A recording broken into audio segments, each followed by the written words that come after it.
Assalamualaikum warahmatullahi wabarakatuh. Selamat datang kembali di channel Fikih Aliyah. Di video kali ini kita akan melanjutkan pembahasan tentang milkiyah atau konsep kepemilikan dalam Islam. Kemarin kita sudah membahas tentang kepemilikan utuh dari suatu barang.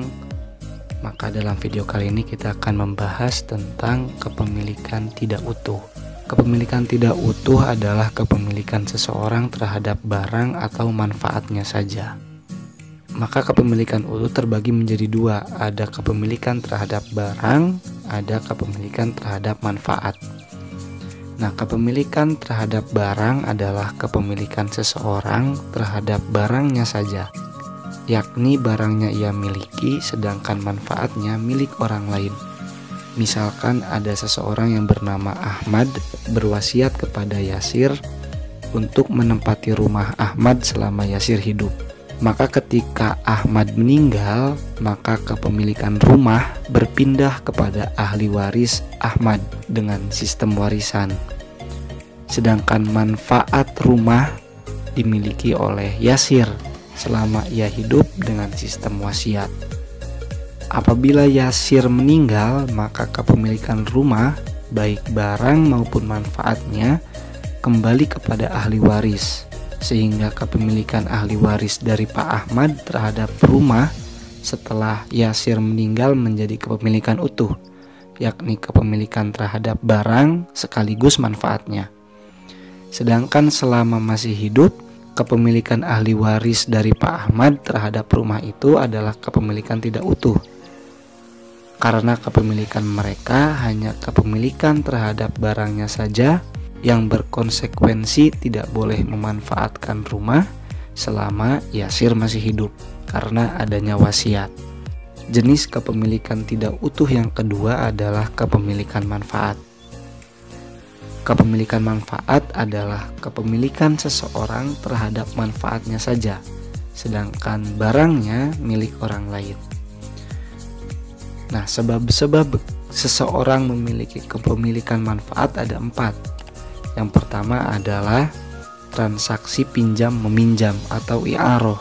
Ketika seseorang meminjam barang orang lain, maka ia tidak boleh meminjamkan barang pinjaman itu kepada orang lain.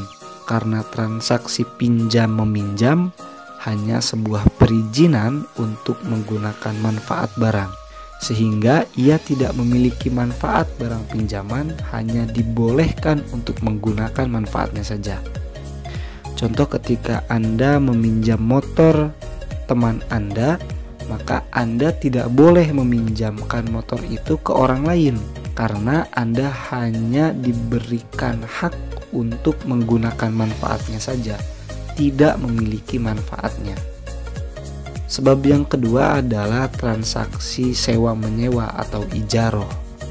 Dalam transaksi sewa-menyewa, pihak penyewa boleh meminjamkan atau menyewakan kembali barang sewaannya kepada orang lain.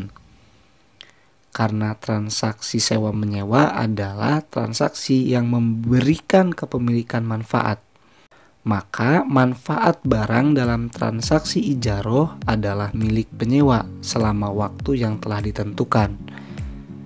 Namun pihak penyewa tidak boleh menjual barang sewaan karena ia tidak memiliki barangnya, hanya memiliki manfaatnya saja. Sebab kepemilikan manfaat selanjutnya adalah transaksi wakaf.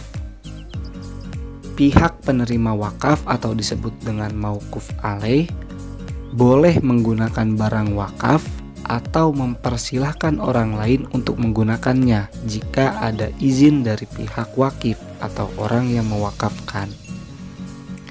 Karena wakaf adalah memberikan kepemilikan manfaat kepada mauquf alaih atau penerima wakaf dengan cara pembekuan tasarruf pada fisiknya. Artinya, orang yang diberi wakaf boleh memanfaatkan benda wakaf itu, tetapi tidak bisa menjual benda yang diwakafkan karena terjadi yang dinamakan dengan pembekuan tasarruf.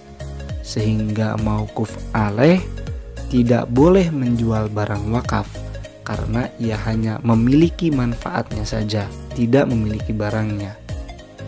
Sebab kepemilikan manfaat yang terakhir adalah transaksi wasiat manfaat.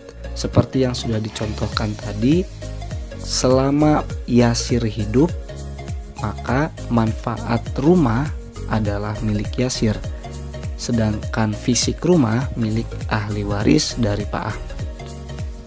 Nah, adapun selesainya hak pemanfaatan barang ada 3 hal.